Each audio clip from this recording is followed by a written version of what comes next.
धन धन सतगुरु तेरा ही आसरा, धन धन सतगुरु तेरा ही आसरा। आप सारी साध संगत जी को आज का पूज्य गुरु जी का अनमोल वचन सुनाते हैं जी। अंतिम समय दुनिया की कोई भी चीज जीव के साथ नहीं जा सकती। घर बार, बाल परिवार, धन दौलत आदि सब कुछ यहाँ पर ही छोड़कर जाना पड़ता है। और तो क्या, यह कंचन जैसी सुंदर देही जो जन्म समय साथ ही आती है, वह भी अंत समय साथ नहीं जा सकती। यहीं पर ही जला दी जाती है या मिट्टी में दफना दी जाती है। और जो मिट्टी ही हो जाती है, नाम ही एक ऐसी वस्तु है जो जीव के अंतिम समय सहाय होता है और उसके साथ जाता है। नाम ही एक ऐसा सारधन है जो इस दुनिया में भी तथा अगली दुनिया में भी, जहाँ पर जीव मर कर जाता है, सहायता करता है।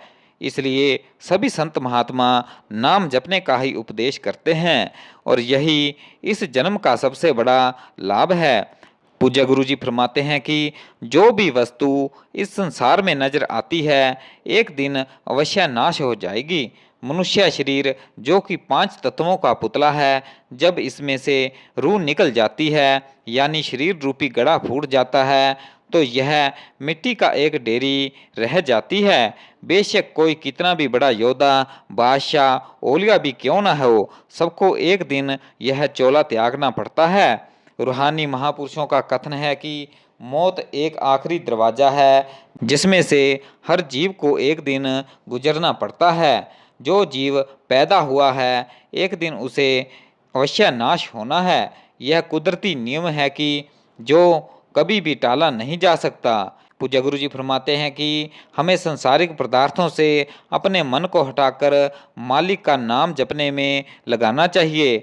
दुनियावी पदार्थों की इच्छा जीव को जन्म मरण के चक्कर से कभी भी निकलने नहीं देती। जीव की जहाँ आशा होती है, मालिक उसकी इच्छा को पूरा करने के लिए उसे वहीं जन्म दे देता है। इस प्रकार जीव इस लंबी जेल में से कभी भी आज़ाद नहीं हो सकता।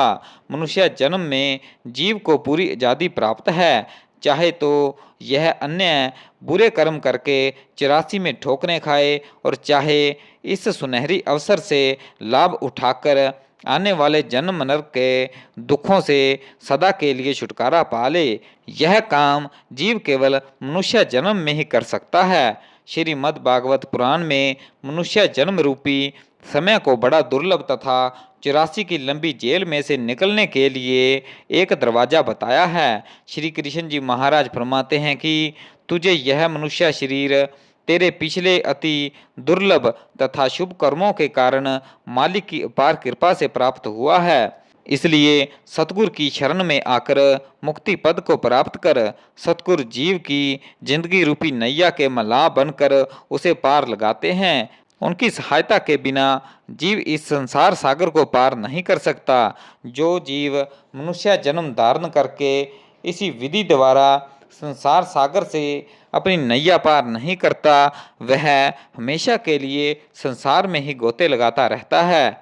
इस प्रकार वह अपनी आत्मा को स्वयं ही घात कर लेता है। धन धन सतगुरु तेरा ही आसरा, धन धन सतगुरु तेरा ही आसरा।